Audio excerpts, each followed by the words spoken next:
murailles.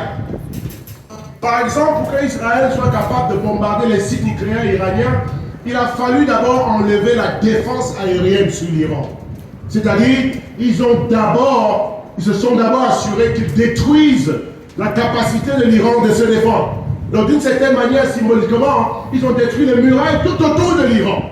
Ils ont détruit les trucs anti-chars, anti-aériens, les missiles, et ils se sont arrogés la suprématie aérienne sur tout le territoire de l'Iran. Et à partir de ce moment, l'Iran devient un pays sans défense. Donc l'armée israélienne peut arriver avec ses avions n'importe quel moment, il n'y a aucun danger. Et si on n'arrêtait pas cette guerre, l'Iran allait être anéanti, si les Israéliens le voulaient. Parce qu'une ville sans défense ne peut pas tenir. Mais ça, c'est physique. Et tout ce qui est physique représente symboliquement ce qui est spirituel. Frères et sœurs, de la même manière que les villes antiques doivent avoir des fortifications pour résister aux attaques de l'ennemi, eh bien, le royaume de Dieu, chaque disciple doit se considérer comme une ville ciblée par Satan. Et si nous n'avons pas de muraille spirituelle tout autour de nous, eh bien, nous invitons l'ennemi chez nous parce que Satan a l'art de cibler les villes sans défense. Ma question ce matin, est-ce que tu es un chrétien sans défense? Quel est l'état de ta muraille spirituelle? Et vous savez, un de mes passages préférés dans la Bible se trouve dans Zacharie 2, verset 9, où Dieu dit à Israël, « Je suis autour de vous comme une muraille de feu. » On dit muraille de feu. Et dans ce sens, frères et sœurs, les murailles spirituelles représentent les convictions chrétiennes, les convictions spirituelles que Dieu a préparées pour nous en tant que chrétiens. Les convictions qui nous permettent de nous distinguer du monde, notre mode de vie, notre culture à l'intérieur du royaume, notre identité, notre style de vie, nos habitudes, nos pratiques, nos valeurs. C'est ça qui représente nos murailles. Et si cette muraille n'est pas bien fortifiée ce matin, tu peux être la cible de l'ennemi très facilement.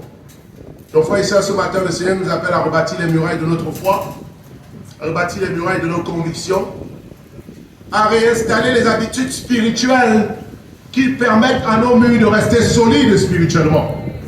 Ce matin, tu dois identifier les brèches dans ta muraille.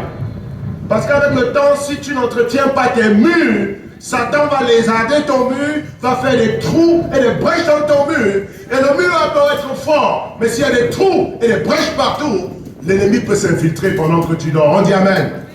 Est-ce qu'il y a des brèches dans tes convictions ce matin? Eh bien, frères et sœurs, c'est par là que Satan va passer pour t'avoir. Une foi sans muraille est une foi exposée.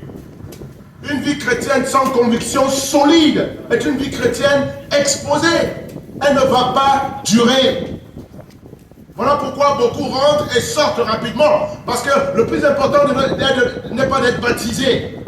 Quand tu es baptisé, tu rentres dans la maison de Dieu. Mais la question c'est, est-ce que tes murailles vont rester solides après ton baptême? Autant Dieu te sauve gratuitement, autant tu es responsable de la qualité de ta muraille. On peut applaudir le Seigneur ce matin pour ça. Mes frères bien-aimés, nous sommes à un carrefour spirituel crucial. Le monde va très mal. Ai-je besoin de vous le rappeler? Nous vivons dans un monde précaire où tout peut arriver n'importe quand. On peut être envahi par n'importe qui. Les lois internationales ne veulent plus rien dire. Celui qui a la force peut s'imposer. Et vous voyez qu'avec les crises économiques, il y a beaucoup plus de méchanceté dans le monde, il y a beaucoup plus de vols, de banditisme. Les gens sont sans morale, sans foi, ni loi. Tout le monde veut s'enrichir rapidement et très vite. On fait des trafics d'organes humains pour avoir de l'argent. Même les liens familiaux ne sont plus capables de nous protéger. De ceux que nous considérons comme proches de nous. Les enfants sont abusés par leurs propres parents.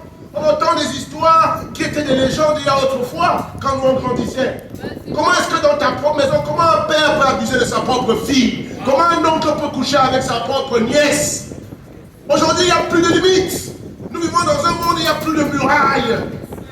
Et la plupart des valeurs qui ont permis au monde autrefois d'avoir certains repères, frères et sœurs, sont détruits. Aujourd'hui, un homme peut se marier, une femme peut devenir un homme, on peut faire tout ce qu'on veut, tout permis, tous les coups sont permis. Et frère et sœurs, Satan est derrière cette catastrophe morale. Et Satan veut rentrer dans ta vie. Et de la même manière qu'il détruit les nations, il veut détruire ton âme. Et ce matin, avec quoi tu vas te défendre si tu n'as pas de muraille solide?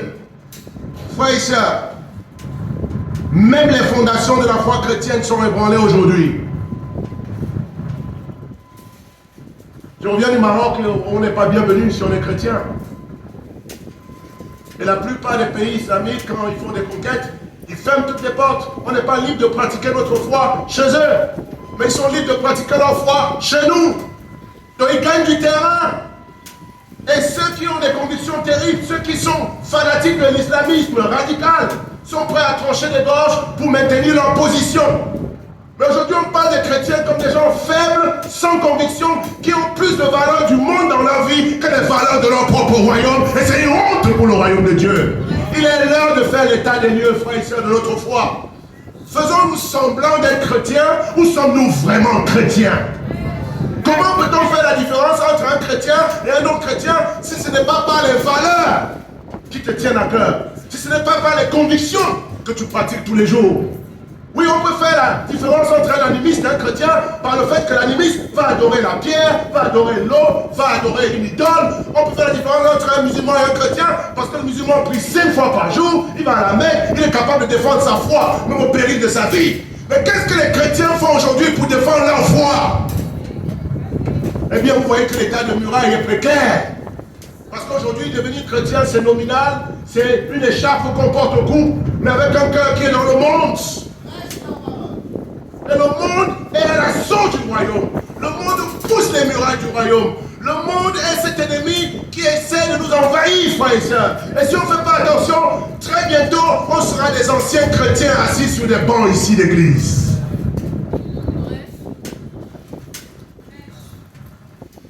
Vous savez, la foi chrétienne n'est pas toujours détruite par les persécutions violentes ou par des ennemis extérieurs. Ce n'est pas les bouddhistes qui vont nous détruire. Ce n'est pas les musulmans qui vont nous détruire.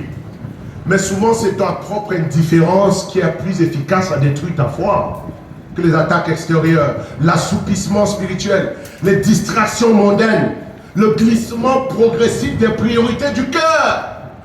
Dans ce sens, le temps n'est pas notre ami si on ne fait pas attention.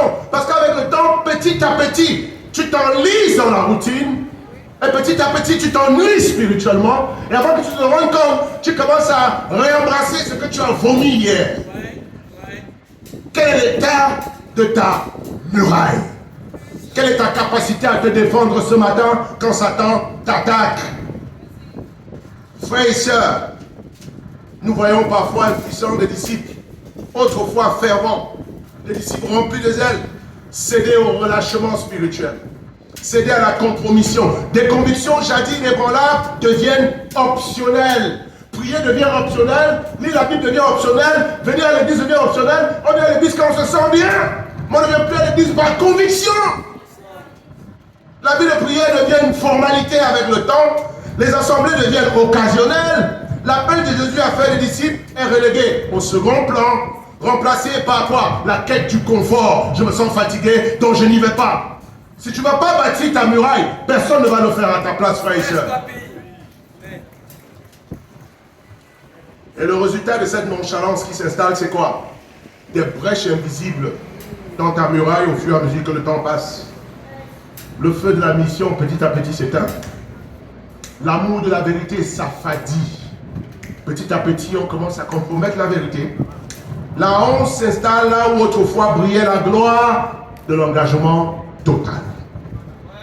Comme au jour de Néhémie, frères et sœurs, les murailles de Jérusalem sont en ruine, non pas de pierre, mais la ruine que nous expérimentons aujourd'hui est une ruine de conviction. Et avec des murailles en ruine, frères et sœurs, c'est ta dignité, c'est ta distinction en tant que fils de Dieu qui est bafouée. Et ce matin, Dieu ne nous appelle pas à nous lamenter, Dieu nous appelle à nous ressaisir, à nous relever et à rebâtir nos murailles de façon solide, frères et sœurs. Qui est d'accord pour cette aventure ce matin? Amen. Il est là. Eh bien, j'ai quelques points pour nous aider ce matin. Ce n'est pas trop tard. La bonne nouvelle ce matin, c'est que ce n'est pas fini. Parce que c'est maintenant que ça commence véritablement, frère et soeur. Dès le moment où tu prends conscience, tout peut recommencer à zéro. Et de la bonne manière. Alors rebâtissons. Est-ce que nous sommes prêts à rebâtir ce matin, frère et soeur? Cette église est glorieuse.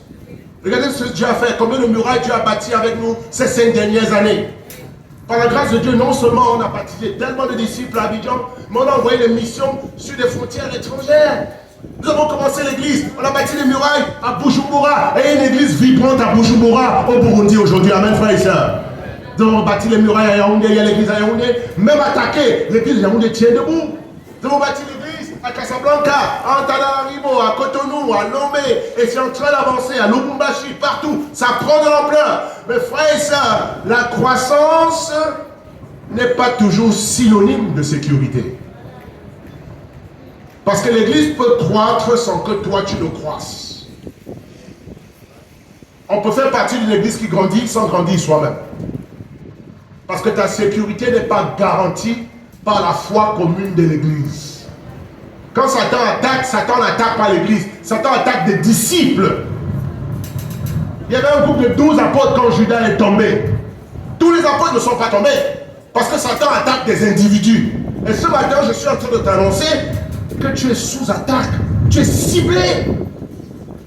Et chaque partie de tes convictions où tu as faibli est une brèche que Satan va utiliser pour te ruiner. À moins que tu ne te réveilles ce matin. Et ce matin, je vois des lueurs d'espoir dans les yeux. Je sais que tu vas te réveiller ce matin. Amen. Dis, je vais me réveiller ce matin. Numéro 1, pour rebâtir ta muraille. Pour refaire les brèches dans ta muraille. Numéro 1, tu ne peux pas reconstruire ce que tu refuses d'examiner. Tu ne peux pas reconstruire ce que tu refuses d'examiner. On ne rebâtit pas les murailles de sa foi en plongeant sa tête dans le sable. Comme l'autruche. Vous voyez la taille de cet oiseau? C'est un oiseau énorme qui peut atteindre 2,5 mètres de hauteur. Hein. Très costaud, très grand. Mais là, cet art stupide quand il veut se cacher, il descend sa grosse tête, son long cou, et puis il plonge ça dans le sable. Mais il oublie que tout son corps est dehors. C'est visible. Tu ne peux pas reconstruire ce que tu refuses d'examiner. Néhémie chapitre 2, versets 11 à 16. Si vous êtes avec moi ce matin, vous dites Amen. Amen. Néhémie 2. La Bible est la parole de Dieu. Amen, frères et sœurs. On va lire du verset 2, du verset 11, pardon, au verset 16. Néhémie 2, 11 à 16. Si tu es, tu dis Amen. Mais ne dis pas Amen si tu n'as pas ouvert Néhémie. C'est que tu as une brèche dans la muraille de la vérité et de l'honnêteté. Ouvre dans Néhémie, parce que la puissance vient quand tu lis dans la Bible toi-même. Ce n'est pas en me suivant que tu vas être rempli de puissance. C'est en lisant toi-même avec moi en même temps. Amen. Néhémie 2, verset 11 à 16. Si tu es arrivé là-bas, tu dis Amen. Ok. Les autres sont en cours de route. Néhémie décrit son parcours. Il quitte le palais du roi de Perse, il demande une permission pour aller reconstruire les murailles de son peuple. Et j'arrivais à Jérusalem, c'est Néhémie qui parle, et j'y passais 3 jours. Après quoi, je me levais pendant la nuit avec quelques hommes, sans avoir dit à personne ce que mon Dieu m'avait mis au cœur de faire pour Jérusalem. Il y avait avec moi d'autres bêtes de somme que ma propre monture. Je sortis de nuit par la porte de la vallée et je me dirigeais contre la source du dragon et vers la porte du fumier, considérant les murailles en ruine de Jérusalem et réfléchissant à ces portes consumées par le feu. Je passais près de la porte de la source de l'étang du roi et il y avait point de place par où put passer la bête qui était sur moi. Je montais de nuit par le torrent et je considérais encore la muraille. Puis je rentrais par la porte de la vallée et je fus ainsi de retour. Et le magistrat ignorait où j'étais allé et ce que je faisais. Jusqu'à ce moment, je n'avais rien dit aux Juifs, ni aux sacrificateurs, ni aux grands, ni aux magistrats, ni à aucun de ceux qui s'occupaient des affaires. Tu ne peux pas reconstruire ce que tu ne veux pas examiner. Vous voyez Néhémie lui-même qui arrive avec le projet de Dieu de rebâtir les murailles. Commence avec un plan précis. Tu ne peux pas rebâtir ce que tu n'examines pas. Et vous voyez que Néhémie ne va pas examiner la muraille avec ses assistants, avec ses amis, avec les membres de sa famille. Il connaissait certainement beaucoup de gens à Jérusalem. Il connaissait les magistrats, il connaissait les autorités. Mais il allait seul. Il y a souvent dans ta vie un travail que toi seul peux faire. Oui. Et c'est le travail le plus important de ta vie. La contribution des autres vient s'ajouter à tes propres décisions personnelles. Mais si tu attends que quelqu'un d'autre inspecte la qualité, l'état de tes murailles pour te dire ce qui ne va pas, et t'aides, tu seras un perdant toute ta vie. Parce que ta vie n'est pas la responsabilité de quelqu'un d'autre. Ta sécurité spirituelle n'est pas la responsabilité de quelqu'un d'autre. Ta foi est ta propre responsabilité. Dans tous les aspects de ta vie d'ailleurs, tu ne peux pas blâmer quelqu'un pour l'état de ta vie actuellement, l'état de tes relations. Comme Emmanuel, si tu ne vas pas en date avec les soeurs, tu ne vas pas te marier. Et ce ne sera pas la faute aux sœurs. Parce que chaque homme récolte ce qu'il sème. Il y a des aspects de ta vie où toi seul peux faire la différence. Toi seul peux avoir le courage de rentrer dans les profondeurs de ton âme. Même ceux qui t'aiment, qu'importe la qualité de leur amour, ils ne peuvent pas lire ce qui se passe dans ton cœur. Toi seul sais quel genre de souffrance tu connais aujourd'hui. Même tes mots sont incapables de traduire ce qui se passe véritablement au fond de toi.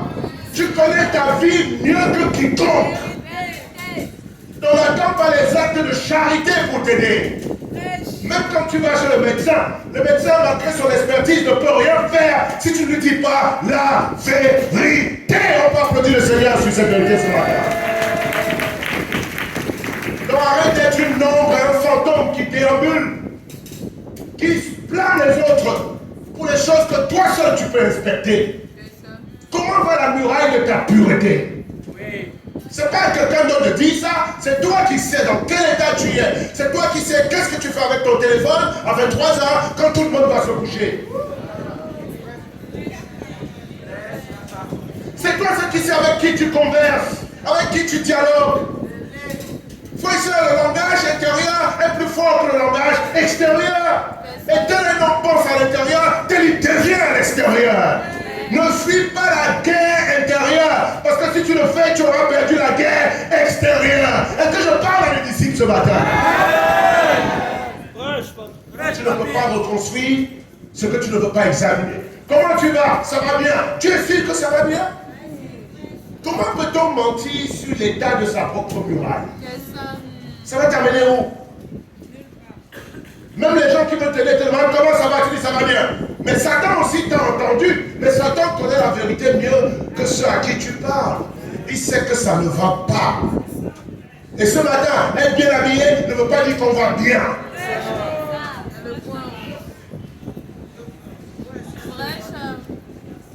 Parce que quand on se promène dans la communion fraternelle ici, on ne sait pas qui a lu la Bible, qui n'a pas prié le matin, qui n'est pas dans la méditation, qui n'a pas donné à Dieu sa Bible, qui n'a pas évangélisé, qui ne confesse pas ses péchés. On paraît tous beaux, tout blanc, tout neige, tout machin. Mais on peut être à un pas de la chute. Parce que l'honnêteté précède la restauration. Frère, est-ce que tu es honnête sur ton propre état spirituel? Ou bien est-ce que c'est ton formateur qui est responsable de ta vie spirituelle? Quand on te demande comment tu vas, tu dis demander à ma formatrice. C'est à cause d'elle que je ne prie pas. C'est à cause d'elle que je n'ai pas de visiteurs. C'est à cause d'elle que je ne vais pas bien. Tu es bien naïf.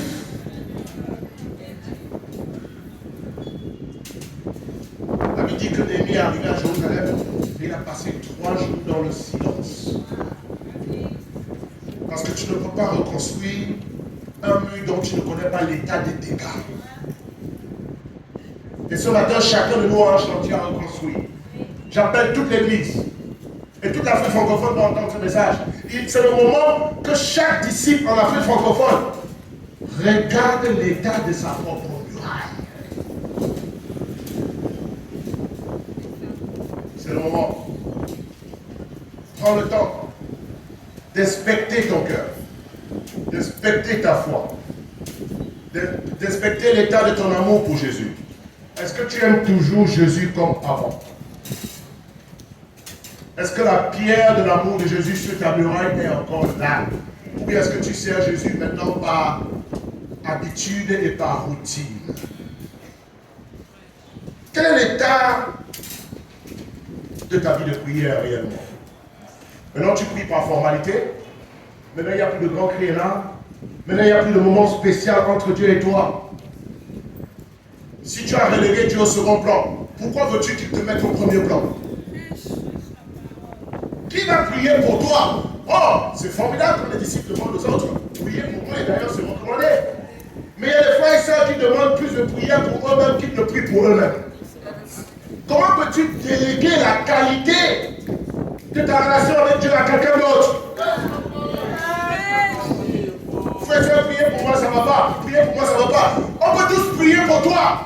Mais la seule prière qui va faire la différence, c'est ta propre prière pour tes propres problèmes. On évangélise, prie pour moi parce que je sais que Dieu est proche de toi. Prie pour moi parce que je sais que Dieu t'entend. Pourquoi Dieu ne t'entend pas aussi? N'es-tu pas aussi la fille de Dieu? Et si tu es conscient qu'il ne t'entend plus, alors c'est le moment d'inspecter ta muraille.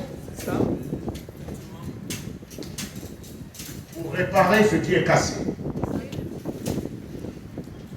Comment va la muraille de ton évangélisation d'ici? Nous tous, on a dit ici derrière ce micro, il y a quelques années pour certains, il y a quelques mois pour d'autres, Jésus est Seigneur. Est-il toujours Seigneur? Et on sait que dans la Bible, on n'est pas sauvé si on ne devient pas disciple, pécheur d'homme. Et quand tu as dit oui à Jésus, tu as dit oui à sa mission. Quel est l'état de ta muraille en ce qui concerne ta vie de missionnaire? Est-ce que tous les disciples ce matin se rappellent qu'ils sont tous missionnaires? Que quand on est baptisé en Christ, on devient un missionnaire. Missionnaire, c'est quelqu'un qui est en mission. Et tous les disciples sont en mission. Et tous les disciples sont des pécheurs d'hommes. Quelle est la dernière fois que tu as péché un homme? Si tu es un pécheur d'homme, quel est l'état de cette muraille? La muraille de ton évangélisation.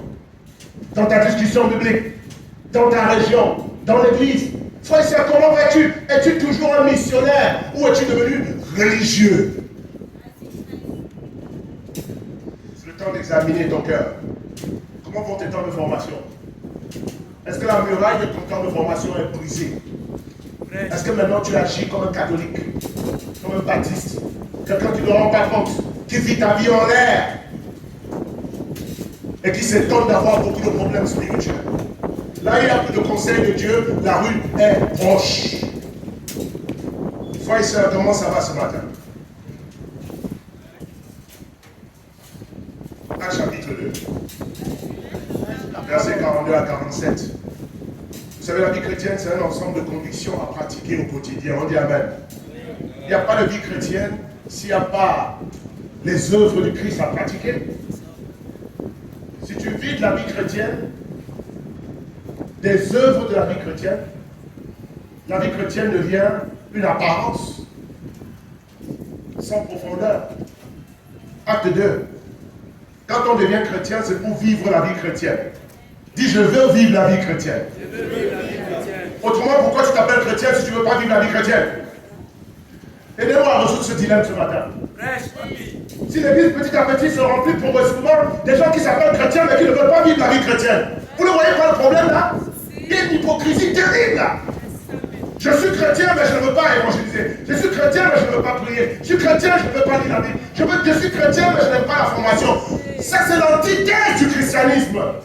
On n'est pas chrétien de nom, on est chrétien par les faits, on est chrétien par un style de vie. Ce sont des habitudes de vie qui te qualifient comme chrétien. Toi tu es quel genre de chrétien alors?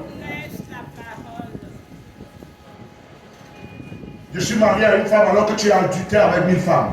Tu es un menteur. Dis des choses qui n'existent pas. C'est de la fraude. Je suis médecin. Tu n'as jamais attrapé un machin. Tu n'es jamais allé à l'école de médecine.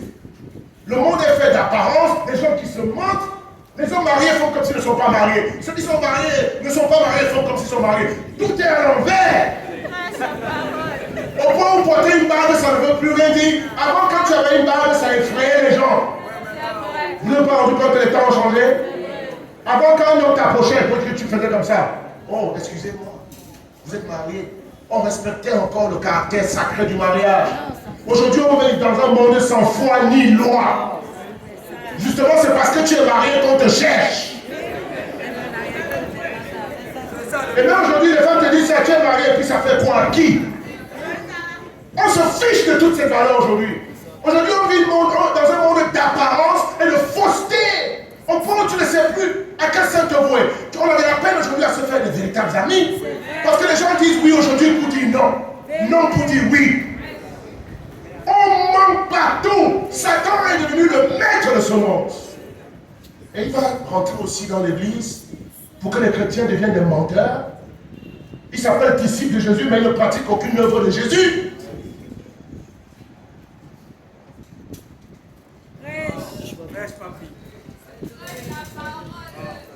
Si tu vas être faux, pourquoi ne pas rester dehors?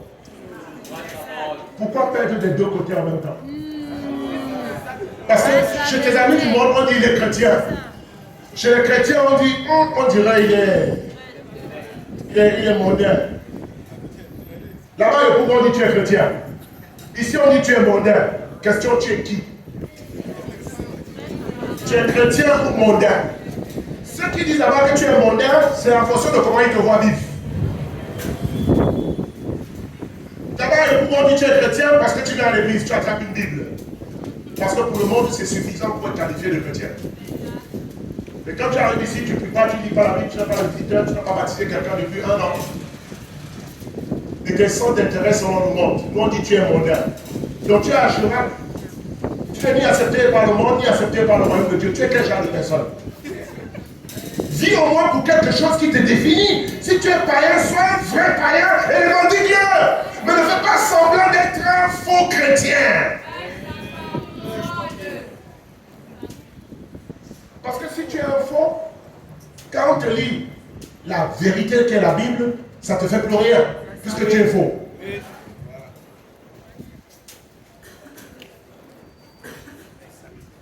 Acte 2. Est-ce que l'église est là ce matin? Vous allez voir ici dans le chapitre 2, quand on se baptise, c'est pour pratiquer une vie.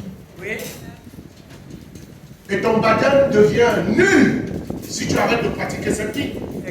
À quoi ça sert de baptiser pour une vie que tu ne vas pas adopter? La Bible nous dit ici que le jour de la Pentecôte, combien de personnes furent baptisées, verset 41, ceux qui acceptaient sa parole furent baptisés, et en ce jour-là, le nombre des disciples, ça s'augmentant de combien? 3000 âmes. Ça c'est un beau jour, là, le jour de ton baptême. Hein? Et ce matin, par la grâce de Dieu, on aura 7 baptêmes dans l'église. Amen. Qui se souvient ici du jour de son baptême en tant que disciple? N'est-ce pas un jour glorieux, frères et sœurs? Tu es venu devant ici, on t'a posé 2 questions essentielles pour ta vie. Et les anges ont attendu la réponse à ces 2 questions. Certains vous étiez encore minces. C'est la vie chrétienne qui vous a rendu joli. J'ai toujours les anciennes photos, hein. Vous pensez quand j'ai des photos. Quand tu es arrivé ici, tu ressemblais à un réfugié. Parce que Satan t'avait tellement torturé, l'immoralité t'avait tellement torturé, les avortements t'avaient tellement torturé, les mensonges, l'orgueil, tu ne ressemblais pas à quelqu'un. On dit à Abidjan. Et Jésus t'a lavé par son sang. Il n'a pas triché avec toi et moi. Et ce jour-là, tu as déclaré publiquement aux autorités spirituelles, au diable et à ses démons, et au monde entier. Quand on t'a demandé, est-ce que tu crois que Jésus-Christ est le Fils de Dieu, qu'il est mort enregistré entre les morts pour le pardon de tes péchés? Tu as dit, quoi ici? Tu as dit quoi? Oui. Question, est-ce que c'est quelqu'un d'autre qui a dit oui à ta place? Est-ce que tu t'es fait baptiser par procuration? Pour rejeter maintenant la vie qui est attachée à ta confession de foi. Tu as dit, oui, je le crois. Et certains, vous avez respiré. Vous avez pris un bol d'air. Vous voulez que le monde entier entende votre oui. Vous avez testé le micro pour voir si ça va bien. Et toute la salle attendait. Est-ce que tu crois que Jésus-Christ est le Fils de Dieu qui est mort enregistré dans le monde des péchés? Tiens, voilà.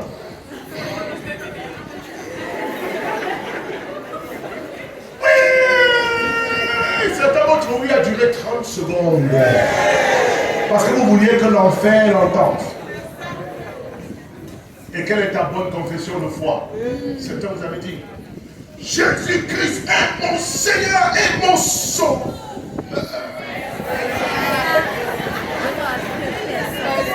Question ce matin. 6 ans plus tard, 10 ans plus tard, est-ce que la vie que tu vis maintenant ressemble toujours à ta confession de foi? Ou bien tu es un adultère? Tu as dit oui à Jésus, mais tu as de nouveaux maris maintenant. À qui tu dis oui en silence? Le baptême, ce n'est que le début de la course, mes frères et mes soeurs. Moi, j'ai été baptisé le 26 mars 1990. Je suis un dinosaure. Je sais ce que vous voulez dire, ouais. Vous m'appelez vieux père. D'accord. J'accepte tout ça. 35 ans dans la foi. C'est pas 35 jours. On ne reste pas disciple, on ne demeure pas fidèle parce que les gens t'acclament. Tu ne restes même pas fidèle parce que Dieu t'a approuvé. Tu ne restes pas dans un mariage parce que tu as dit oui à la mairie. Qui est d'accord avec moi? Tu as dit oui à la mairie. Et alors? Tout le monde va manger à ton banquet. Ce jour-là, tu as habillé en blanc. Tu as sorti ta plus belle robe qui t'a coûté 1 million. Satan te regarde. Il dit, mais c'est pas là que le match va se jouer. Ton alliance a coûté 2 millions. Satan dit, mais c'est pas ça qui fait le match. Tu as là ta réception dans une Lamborghini. Tu as fait ta lune de miel aux Bahamas. Love story. Tu as fait plein de photos, tu as 10 albums photos. Tu dis, c'est moi quand je me mariais. Regarde ma robe, regarde mon maquillage, regarde ma bague. Satan s'en fiche de tous ces apparats. Il regarde ta vie et ton engagement dans le mariage. Est-ce que ton mariage ressemble à ton oui devant le Père? Est-ce que ta vie d'aujourd'hui ressemble à ton oui devant les anges? Ou bien est-ce que tu es un adultère? La terre, ce n'est que le début. Verset 42, vous allez voir ce qui suit après le baptême.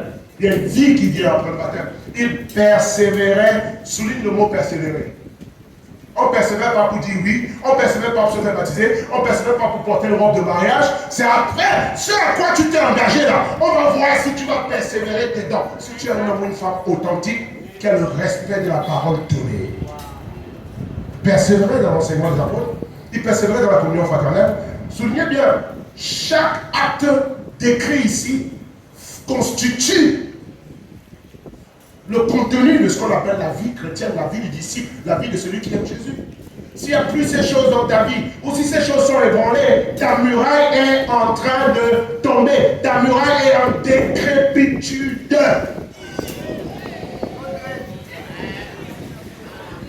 Et là, bachelier, là, vous savez ce que ça veut dire décrépitude. Il persévérait dans l'enseignement des apôtres. Frère et sœurs, ça veut dire qu'il persévérait dans la lecture de la Bible, dans la méditation quotidienne. L'enseignement des apôtres, c'est la parole de Dieu, de Genèse à Apocalypse. Tu es baptisé, mais est-ce que tu persévères dans la méditation de la Bible? As-tu déjà lu toute la Bible de Genèse à Apocalypse? C'est ça le contenu de ton oui ici. Et ce n'est pas quelqu'un qui doit te demander. Toi-même, tu dois persévérer. Lis Genèse, lis Lévitique, lis Nombre, Deutéronome, Éphésiens. 35 ans de chrétienté. Frère et sœur, je me suis déjà acheté au moins 55 Bibles. C'est un investissement. En plusieurs versions. Parce que si je vais aller au ciel, il faut que j'ai intérêt à aimer ce que Dieu dit. Parce que si tu ne l'aimes pas maintenant dans la Bible, tu ne l'aimeras pas dans le ciel. Parce que le ciel ne parlera pas un langage différent de ce qui est écrit. Certains veulent passer l'éternité avec Dieu, mais ils n'aiment pas sa parole. Qui veut marier un mari muet? Un mari dont on n'aime pas la parole. Oh, je l'aime, mais quand tu t'assises, quand il me parle, tu dis, tais-toi, je ne t'aime pas, je ne peux pas entendre ce que tu as dit. Est-ce que vous savez que quand le cœur se refroidit et quand on ne lit plus la Bible, on est en train de dire à Dieu, même ton silence, tes attitudes parlent. Tu es en train de dire à Dieu, tais-toi, je ne veux plus t'entendre dans ma vie. Voilà ce que ça veut dire, passer 2 jours, 3 jours sans lire la Bible. Ça veut dire passer 2 jours, 3 jours sans conversation avec le créateur de l'univers qui t'a racheté au prix du sang de son fils. Tu lui dis, je n'ai pas envie de t'entendre. Mais pourtant, tu as d'autres conversations avec d'autres personnes, sauf avec Dieu. Mais tu es sur Facebook. Facebook. Ces noms-là sont symboliques que vous ne comprenez pas. Vous savez ce que ça veut dire? Vous savez ce que Satan a caché derrière ce réseau? Sur le réseau social. Regardez le nom Facebook. Vous savez ce que ça veut dire en anglais?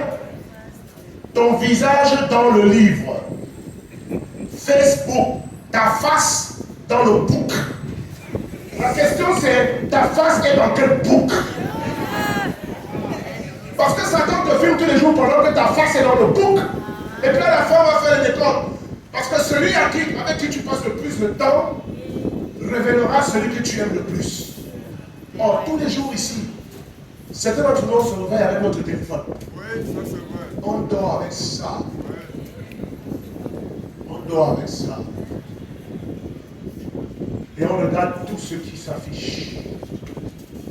À 6 heures, dès qu'on ouvre les yeux, la première personne à qui on parle, le premier livre dans lequel on met son visage, ce n'est pas le livre qui t'a sauvé. C'est Facebook. Et ce que tu manges détermine l'état de ta santé. Et tous les jours, on est dessus.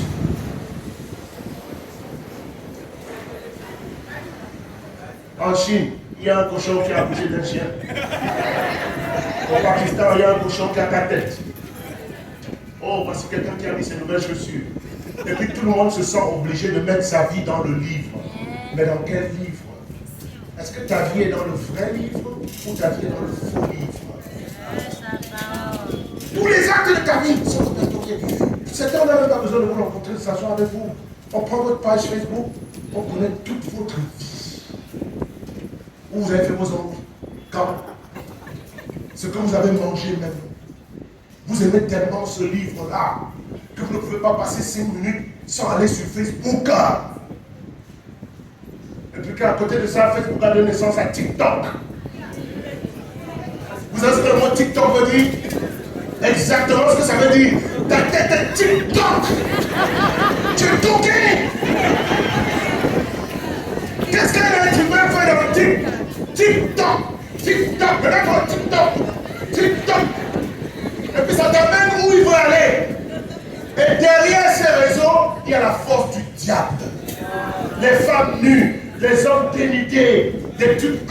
La combinaison se trouve sur TikTok, sur Facebook. Et ta tête est dedans. Et maintenant, le vrai livre, le livre de vie. Combien de fois mets-tu ta face dans ce livre? Pour lequel tu es venu dire ici, Jésus est Seigneur. Et puis maintenant, c'est les autres chrétiens qui doivent te rappeler d'aimer Dieu, de lire la Bible. Oh frère, ça, je ne me sens pas bien dans ma foi. Pourquoi? Parce que ces temps-ci, vraiment, je sens que je n'ai plus envie de parler, de lire la Bible. Et tu peux confesser ça? Et moi, j'ai une question pour toi. Quelle est la dernière fois que tu n'avais pas envie d'aller sur Facebook? Oh, tout le temps, tu en as envie. Mais quand il s'agit de Dieu, il y a des moments où tu n'as pas envie. Et puis, tu le lui fais ressentir. Tu mets la Bible au placard. Et il faut un effort exceptionnel des anges pour ramener ça sur ton cœur. Et le jour où tu passes 20 minutes dans la Bible, on doit tout célébrer ici. On doit te décorer. Tout le monde doit savoir. Frère, sœur, j'ai pu lire la Bible. Comment tu as pu lire la Bible? Pendant combien de temps? Frère, sœur, tu pourrais imaginer 20 minutes. Ça fait longtemps que j'ai passé 2 minutes avec Dieu. Mais aujourd'hui, là, c'est incroyable. J'ai senti, j'ai lu 20 minutes. Waouh! Regarde comment tu es. Si tu avais dit ça à ton amoureux, il y a longtemps qu'il t'a balancé. Donc passer 20 minutes avec moi, c'est un exploit. C'est comme si ma Bible me dit, j'ai passé 20 minutes avec papi. Waouh! 20 minutes. Donc moi là, je vaux 20 minutes. La valeur que tu donnes à Dieu se trouve dans la longueur de ton temps de méditation. Parce que les gens qu'on n'aime pas, on s'en débarrasse très vite. Quand on va au bureau là, on connaît les gens qu'on va recevoir. Le banquier là, il veut servir. Passez vite là. Parce que vous n'êtes pas son centre d'intérêt. Elle te sert parce qu'elle doit avoir son salaire à la fin du mois. Passe.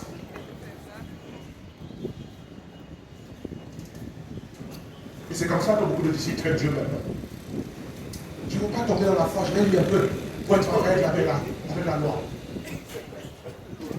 Donc, je me suis réveillé le matin, un disciple doit lire sa Bible. Bible, où es-tu? Me voici, viens ici que je te lise. Et puis tu vas me laisser tranquille, sinon si je ne lis pas la Bible, on est déçu faire. Qu'importe où ça tombe, que ce soit Jérémie, Esaïe, tu vas lire vite. Parce que ton but, ce n'est pas d'avoir une relation avec Dieu, c'est de remplir des formalités. Combien sont devenus comme ça dans l'église?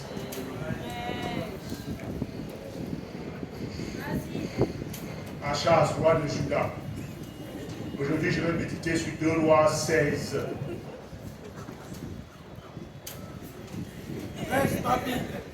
Dieu, tu es bien assis.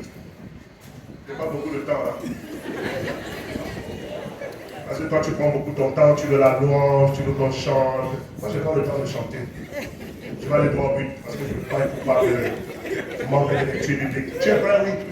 Et puis Dieu dit, fils, tu vas lire quoi? 2 Rois 16. La 17e année de Pékak. C'est quel nom ça? Fils de Ramalia. Achaz, fils de Jotam, roi de Juda. On dirait que c'est un BT. Bon, il régna. Achaz avait 20 ans lorsqu'il devint roi. Lui aussi, il est possible. Il régna 16 ans à Jérusalem. Personne ne lui a fait un coup d'état. Il ne fit point ce qui est droit aux yeux de l'Éternel, son Dieu, comme avait fait David son père. Lui aussi, il est faible. Hein? Il marcha dans la voie des rois d'Israël. C'est quelle voie ça? C'est le chemin de Yamson. Et même il fit passer son fils par le feu. Il faut chrétien, suivant les abominations des nations. Ok, je vais aller.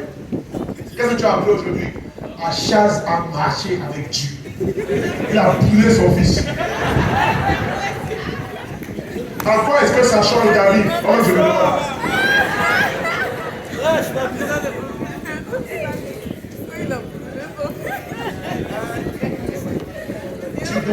Tu ne peux pas reconstruire ce que tu refuses d'examiner. Je viens de décrire dans quel état est ta relation avec Dieu, dans sa parole. Maintenant, regarde tous les autres aspects de ta morale. L'évangélisation, tu en es où? Quelle est la dernière fois que tu as amené quelqu'un d'autre ici? Dans la maison d'ici. Tu peux amener 20 personnes aux anniversaires. Au fait que tu estimes important, mais tu ne peux plus amener une âme à Christ. Si tu es chrétien et que ça fait plus d'un an que tu as porté du fruit, tes murailles sont en train d'être détruites. Parce qu'on ne va pas au ciel si on n'est pas pécheur d'âme. On ne garde jamais un bon témoignage pour soi seul. Si c'est bon, ça se partage. Et ce matin, c'est le moment. Quelle est la dernière fois que tu as eu un vrai temps de formation? Où tu as permis qu'on te forme? Parce que si tu es disciple, c'est toi qui cours après ton temps de formation. Je n'ai jamais vu un docteur courir après un patient. Mais quand tu montres du désintérêt pour ta croissance spirituelle, c'est le médecin qui doit courir pour te former. C'est toi qui t'attrape au carrefour, on te forme. Parce que si on te laisse passer, on ne sait plus où on va te livrer. C'est toi qui forme par formalité, parce qu'on ne peut pas avoir ça sur la conscience. Parce que toi-même, tu n'en veux pas. L'attitude de ton visage qu'on vient de te former, tu n'en veux pas. Oui, bonjour, oui, ok, il faut rentrer. C'est quoi?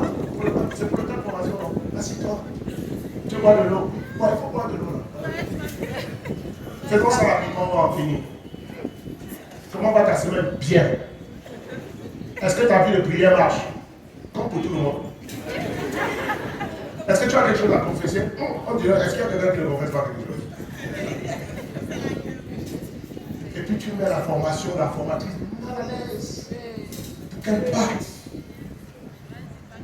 Et quand elle sort de ta maison, tu fais, j'ai échappé.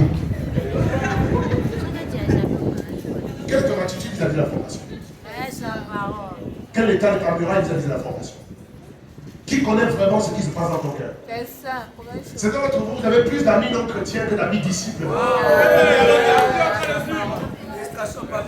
Quand on vient te former, tu nous chasses, mais quand c'est les non chrétiens qui viennent te voir, là tu es prêt. Parce qu'il va parler des choses qui t'intéressent maintenant. Les choses de Dieu ne t'intéressent plus. Ta muraille ne va pas bien, il y a des brèches. Et aujourd'hui, c'est l'heure de la récompense. Numéro 2. Examine tous les aspects de ta vie de disciple. Avant de passer à mon deuxième point. Et fais le bilan toi-même de comment tu vas spirituellement. Et cette semaine qui commence dans ton temps de formation, révèle à ton formateur quel est ton propre diagnostic sur ta propre vie. Parce que si c'est quelqu'un d'autre qui fait ton diagnostic, tu dis, il a dit que je suis faible. Qui a dit que tu es faible? Tu n'es pas faible. Il dit que je ne suis pas fort. Il dit que, qui dit quoi? Est-ce que les données de ta vie ne te parlent pas plus que le formateur te parle? Toi-même, quand tu t'assois, est-ce que tu penses que tu es fort? Avec tes absences répétées.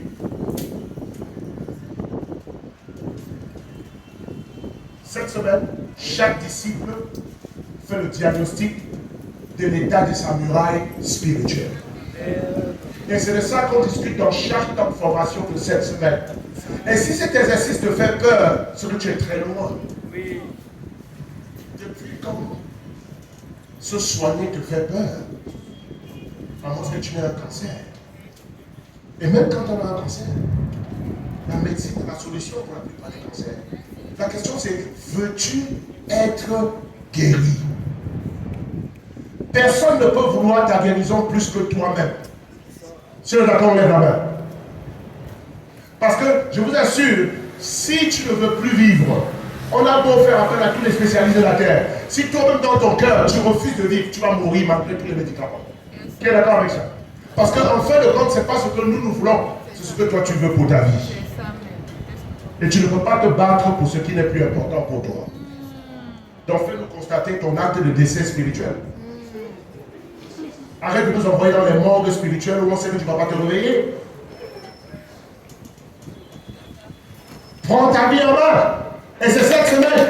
Et tu revois l'enseignement. Est-ce que je suis dans la Bible? Est-ce que je prie? Est-ce que j'évangélise? Est-ce que je vais à mes temps de formation? Est-ce que je participe à toutes les réunions de l'église? Est-ce que je donne ma dîme? Est-ce que je porte du fruit? Est-ce que... Fais toute la liste de tous les actes de la vie chrétienne que tu pratiquais jadis. Et note-toi sur 10 pour chacun de ces actes. L'Éternel t'a dit, comment tu donnes à Dieu ces derniers temps? Est-ce que c'est ce qui plaît à Dieu? Parce que là où tu ne te rends pas compte, c'est que l'état spirituel détermine la réponse de Dieu à ta vie. Si tu n'aimes plus Dieu, si tu le négliges, tu le sauras par la manière dont il te traite aussi. Numéro 2. Dans le numéro 1, c'était quoi? Tu ne peux pas reconstruire ce que tu refuses d'examiner. Numéro 2. Rebâtir, c'est retrouver ton identité en Christ. Rebâtir ta muraille, c'est retrouver ton identité en Christ. 2 Corinthiens 6, versets 16 à 17. Si tu es là, tu dis Amen.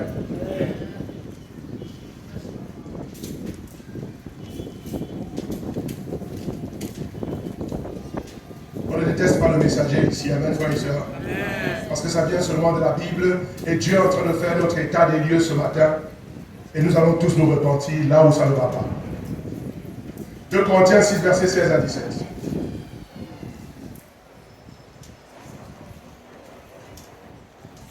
Si tu es là, tu dis Amen. Quel rapport y a-t-il entre le temple de Dieu et les idoles? Car nous sommes le temple du Dieu vivant, comme Dieu l'a dit. J'habiterai et je marcherai au milieu d'eux. Je serai leur Dieu et ils seront mon peuple. C'est pourquoi sortez du milieu d'eux. Séparez-vous, dit le Seigneur. Ne touchez pas à ce qui est impur et je vous accueillerai. Rebâtir, c'est retrouver ton identité en Christ. Frère, ça, tu ne peux pas bâtir sur des fondations spirituelles si tu nourris ton âme avec des valeurs mondaines. Ton identité en Christ est attachée à ton style de vie. 1 Pierre 2, 9 dit, vous êtes une race élue. Maintenant, ceux qui sont de la race élue vivent comment? Comme des cochons ou comme des princes? Si tu es de la race élue, tu vis comme des élus. Un élu qui vit comme des rejetés a perdu son identité. On dit Amen. Et en Christ, frères et sœurs, ce qui nous distingue du monde, c'est notre style de vie. C'est les œuvres que nous pratiquons qui disent au monde qui nous sommes. Parce que nous sommes fidèles à nos épouses. Parce qu'on ne couche pas avec les femmes et les hommes quand on est célibataire. Parce qu'on pardonne à nos ennemis. Parce qu'on est excellent dans ce qu'on fait. Que ce soit à l'école ou au travail, on se distingue par la manière dont on fait ce qu'on nous a donné comme tâche. Dans le bureau, comment est-ce qu'on va savoir que tu n'es pas l'homme du monde? Par la manière dont tu te tiens dans le bureau.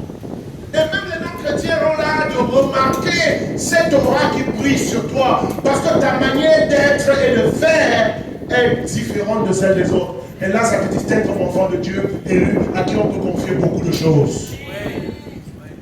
Rejette ce style de vie et tu vas voir qu'on va te traiter comme tout le monde. Si tu abandonnes tes convictions, tu perds ta force. Si tu abandonnes tes convictions, tu perds ton éclat. On dit Amen. Ma soeur, tu es distingué par ta manière de te tenir au milieu des païens. Tu es tes copines païennes. Les gens ne mettent pas la main sur toi. On ne te touche pas. Parce que tu es une princesse.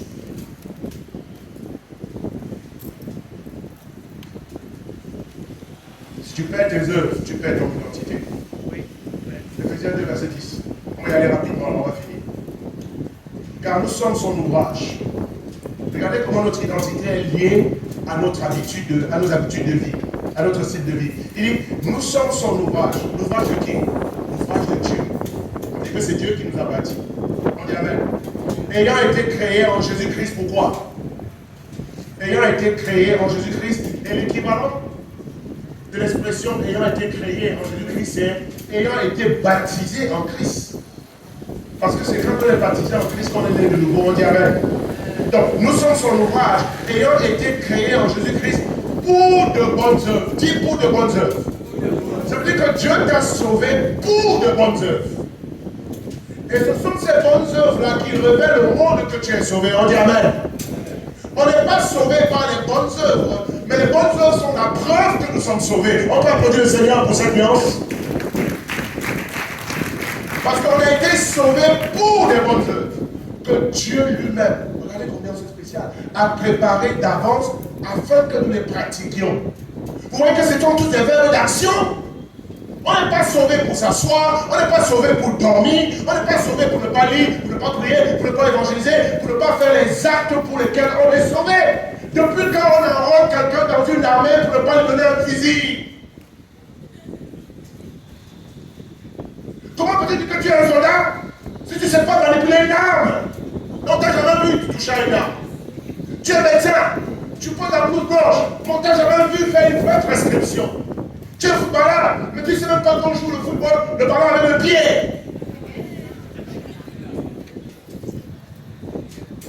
Comme un ami qui nous a menti plusieurs fois quand on était jeunes chrétiens. Et il y a des gens très remplis d'insécurité qui se donnent des valeurs qu'ils n'ont pas pour se faire respecter un peu. Les gens qui manquent d'affection manquent de beaucoup. Parce qu'ils cherchent l'affection. Ce gars il est venu et il nous a menti ici. Il nous a dit que lui là, il a joué, si vous êtes de mon époque, il a joué avec Roger Mila. Il nous a dit ça. Que quand Roger Mila était à Monaco, Roger Mila était attaquant de pointe et lui il était ailier droit. Mais dès qu'il nous a dit ça, comme on aime le football là, on a commencé à l'aduler. Il dit, bah oui, mais Roger Mila, on dit, mais comment il mangeait? Oh, il mangeait pas n'importe quoi. Hein. Avec Roger Mila, on mange seulement, hein, parce qu'on est des footballeurs professionnels. Hein. Roger Mila, il est mon ami d'ailleurs, de temps en temps, je lui passe un coup de fil. C'était difficile à la période de Monaco. Nous, le gars, on a dit, le gars, il a joué à Monaco. Il a joué à Roger Mila. Un jour, on a organisé une compétition dans l'église. On l'a invité. Mais attendez, il dit maintenant, si on est dans notre équipe, on va gagner. Un gars qui a joué à Roger Mila, il faut le mettre sur le terrain, tu vas voir. Le gars, il avait le maillot de Monaco. Il avait la paire de crampons là. Il s'était habillé comme un vrai pro. Mais nous, on l'a mis là. On dit, regarde, on compte sur toi. Sa première touche de balle a failli nous faire pleurer. Parce que dès qu'on a lancé le ballon là, nous on le cherchait. Nous on le cherchait. Moi je joue au milieu de terrain. Moi je le cherche. Attends, tu as quelqu'un qui a joué à Milan devant toi, tu vas chercher qui? On lui regarde le ballon. Le gars on a pris le ballon. Si c'est mon tour là. On dirait que c'est le terrain qui n'est pas bon. On va la suite du match. Et puis pour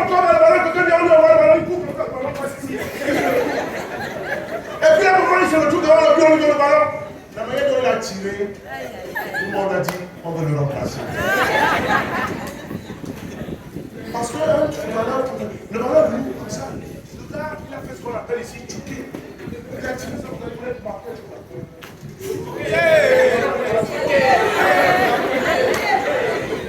On a dit, frère, ami, pardon. Habite. Il dit qui? On dit. Il dit moi, oui. On l'a remplacé. C'est après que la vérité est sortie. Il disait tout ça parce qu'il n'avait pas d'amis. Il a besoin de nous-mêmes. Pourquoi mentir sur les choses que tu ne peux pas faire? Voilà comment certains disciples sont devenus. Tu connais Jésus vraiment? Ton langage nous montre que tu ne le connais pas vraiment. Ta colère nous montre que tu ne le connais pas vraiment. Ton impudicité nous montre que tu ne le connais pas vraiment. Tes compromissions en cachette.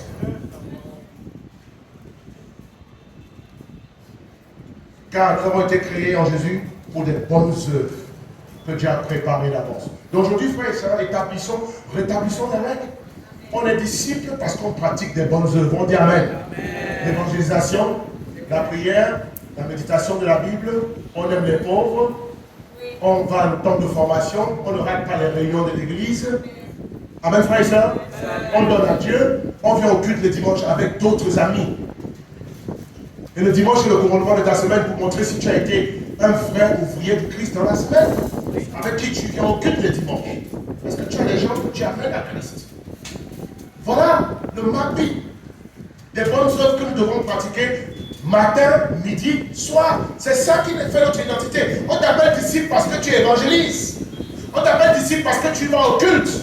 On t'appelle disciple parce que tu donnes à Dieu. On t'appelle disciple parce que tu confesses tes péchés. On t'appelle disciple parce que tu aimes la formation. Tu aimes tout ce que Dieu aime et tu détestes ce que Dieu déteste. Si on est d'accord, on applaudit le Seigneur. Donc ton identité spirituelle est révélée dans tes œuvres quotidiennes.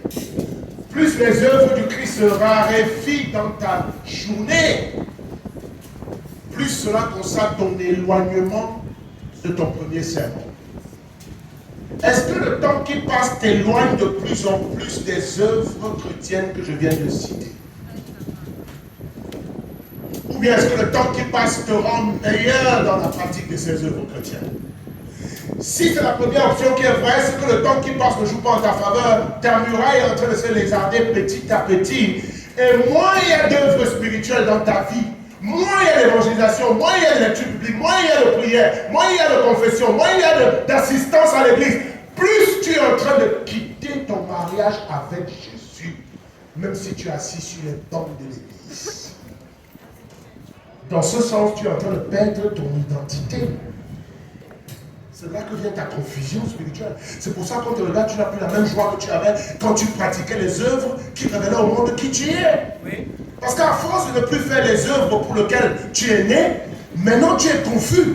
Parce que tu pratiques les œuvres d'un autre monde où tu n'appartiens plus.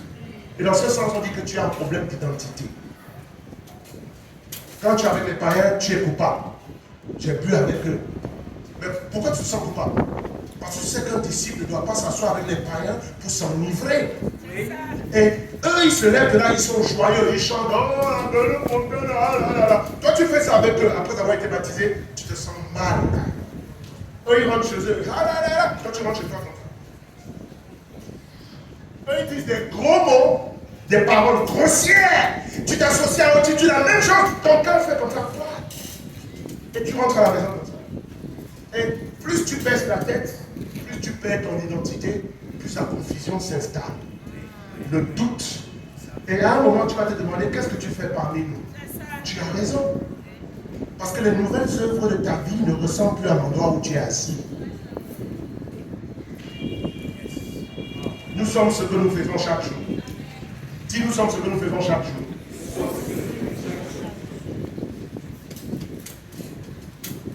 Mes frères et sœurs, nous devons être fiers de notre vie chrétienne. Amen. Parce que quand les œuvres de lumière sont abandonnées, les œuvres des ténèbres vont revenir. Vous connaissez cette parabole dans la Bible où Jésus dit au monsieur que si les démons quittent ta vie, Quand Jésus vient là, le démon quitte ta vie, n'est-ce pas? Le péché quitte ta vie, plein de choses quittent ta vie. Mais Satan, il ne s'avoue pas vaincu parce que tu es baptisé, parce que tu as changé. Tu restes une cible prioritaire pour lui. Les anciens copains sont partis, les anciennes compromissions, tu ne mens plus, tu as dit la vérité sur ta vie, tu n'es plus. Et tu te sens libre, tu es joyeux, tu es en paix avec toi-même, parce que tu ne vis plus une vie de mensonge. Mais cette liberté doit s'entretenir. Parce que Satan, quand il parle, il ne s'avoue pas vaincu. Il s'en va chercher 7 autres démons. Oui. Et de temps à autre, Satan vient espionner ta maison pour voir s'il y a toujours de l'ordre là-dedans. Et chaque fois, il revient voir le disciple. Oh, il est occulte. Ok, d'accord. Il n'est pas encore prêt à démon. Oh, il a son temps de formation. Oh, il croit toujours à ça. Oh, il a évangélisé. Ah, il est toujours au service.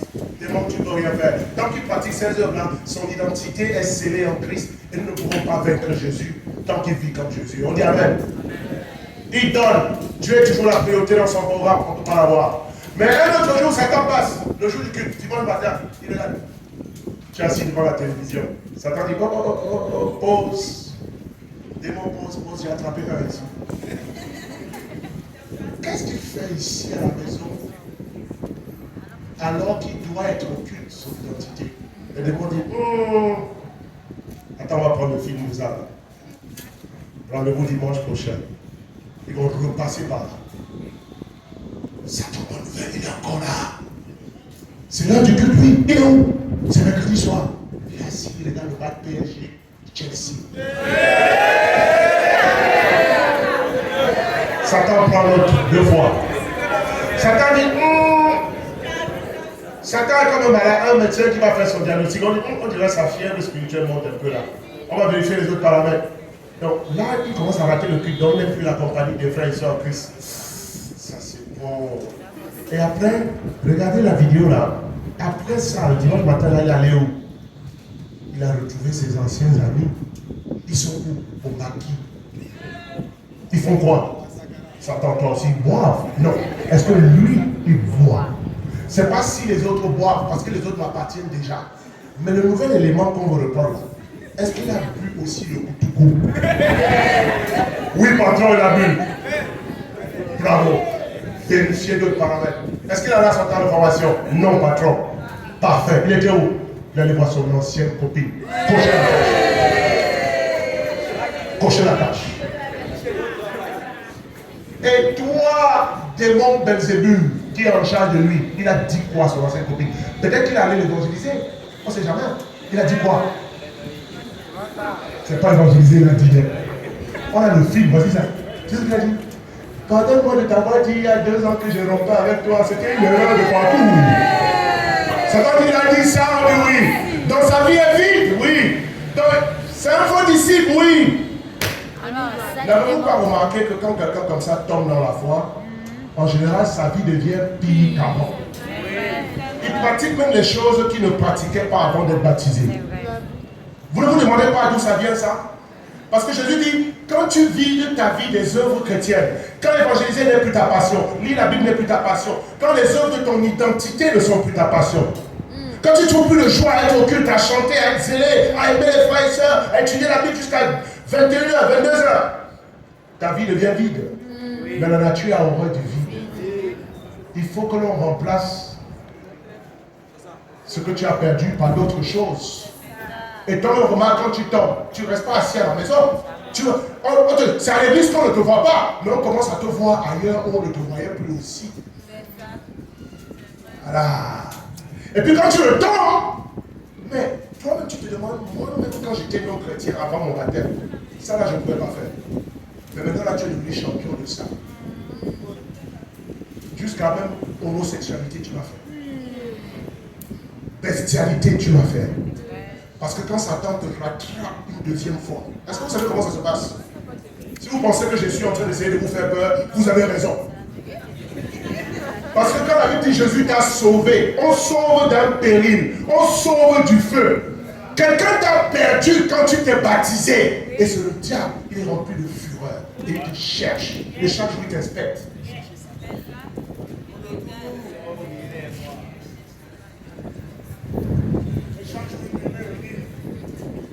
jamais je la frappe. Il n'a pas dit qu'il m'a laissé. Si je le prends. On va. Et puis un jour, oh, ouais, le frère Jérémie plaisantait. Il est tombé. Satan dit, il a raison. Et puis il met la haine de l'église dans ton cœur. Quand tu tombes maintenant, tu es méchant avec nous. Non, on n'a rien fait. Quand tu appelles sur te saluer, tu dis, pourquoi vous m'appelez? C'est pas la gueule. Tu as donné mon numéro. J'ai dit que je ne viens pas monter. Cette haine-là, ça vient de quoi? Comment t'as fait quoi? En fait, ce n'est pas la haine de disciple. C'est la haine de celui qui t'a sauvé. Satan remplace ton amour par la haine. Et là, il t'attrape. Tu vas faire ce que tu n'as jamais fait. Et en général, n'avez-vous pas remarqué qu'il est difficile pour ceux qui sont tombés de revenir? On a plus de baptême que de restauration. Parce que les baptisés, là, c'est les non-chrétiens qu'on va chercher. Ils appartiennent aussi à Satan. Mais Satan ne sait pas encore qu'ils peuvent le quitter. Un jour, il a d'autres travail, il est revenu, il a souvent remarqué que tu as été baptisé. Tu as fui. Il constate seulement ses dégâts, il dit, ah, il est parti. Et puis, quand ceux qui sont encore là, ils disent, bon, j'ai perdu, là, il reste combien? Va boire, va boire. Tu arrives, va boire, va boire. Allez, tu as combien de copines? 4, 5, 7, allez, va boire, c'est bien. Quand tu es marié, tu as ta femme, allez, bois, vous êtes, tu vas aller boire. Et puis, ça va aussi, il fait son affaire. Quand il vient, ah, il a perdu, ah, vous voyez, il n'a pas le temps de réagir, tu es parti. Mais quand il te cherche et puis il te rattrape, il te prend comme ça.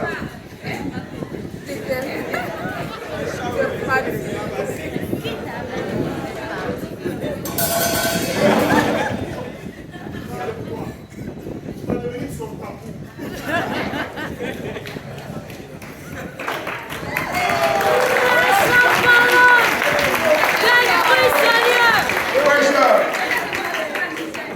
Voilà les deux points que j'avais pour vous ce matin. Il est l'heure de rebâtir quoi?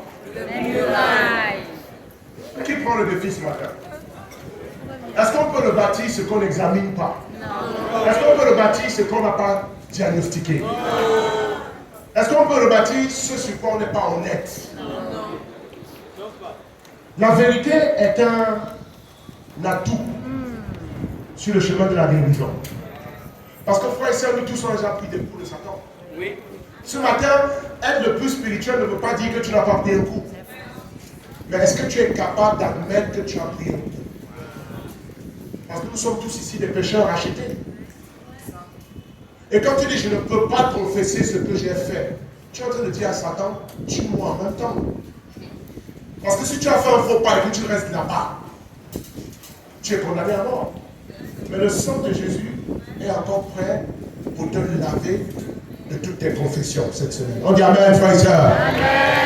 Qu'importe la hauteur de ta chute, Jésus est prêt à te restaurer si tu es honnête. Et je veux que l'Église soit honnête dans cet exercice ce matin. Tu as perdu ton premier amour. Où? Dans quel domaine de ta vie chrétienne? Réconciliation, vie de prière, don à Dieu, temps de formation, porter du fruit. Quelles sont les œuvres de ta vie chrétienne que tu as abandonnées? Confesse ça. Et les formateurs et les formatrices, soyons honnêtes nous-mêmes avec notre vie. Parce que nous aussi, on prend des coups du diable. Mais cette semaine, c'est la semaine de la restauration complète et totale. On dit amen. Qu'importe ce que tu as fait, sois honnête. Ton péché n'est pas plus fort que le sang de Jésus. Mais le sang de Jésus ne peut plus s'appliquer à ceux qui refusent d'admettre comment ils vont. Et c'est la semaine du diagnostic, toute l'Église. Et après ça, deuxième point, qu'est-ce qu'on fait? On retourne à nos premières œuvres, à notre identité. Ça ne sert à rien de confesser pour retourner la semaine prochaine dans le même état. On confesse pour abandonner, pour retourner à ce qu'on doit pratiquer. Et cette semaine, l'Église va se repentir et on va tous revêtir notre manteau de pécheur d'or. Nous sommes des faiseurs de lumière. Allons-y prêcher la parole dans cette ville qui est perdue. Et dimanche prochain, que les fruits de notre repentance se voient ici par le nombre de personnes qui vont venir au culte à cause de notre témoignage. Que Dieu vous bénisse et à Dieu soit envie toute la gloire.